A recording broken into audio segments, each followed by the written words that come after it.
ప్రభు నామమున మీ అందరికీ వందనాలు. మరి చాలా చోట్ల వరదలతో మరి చాలా ఇబ్బందులు పడుతూ ఉన్నారు. ముఖ్యంగా విజయవాడలో మొత్తం ఇండ్లు మునిగిపోయినాయి. ప్రజలందరూ రోడ్డు మీదకి వచ్చి చాలా కష్టాలు అనుభవిస్తూ ఉన్నారు. ఖమ్మం జిల్లాలో కూడా ఈ విధంగా ఉన్నది. కాబట్టి మనమందరము ప్రార్థన చేసేవారముగా మనము ఉండాలి.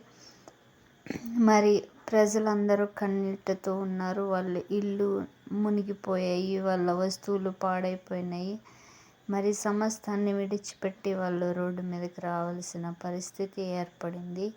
దేవుడు వారిని కరుణించి తన కృపను దయచేసి మరి వరద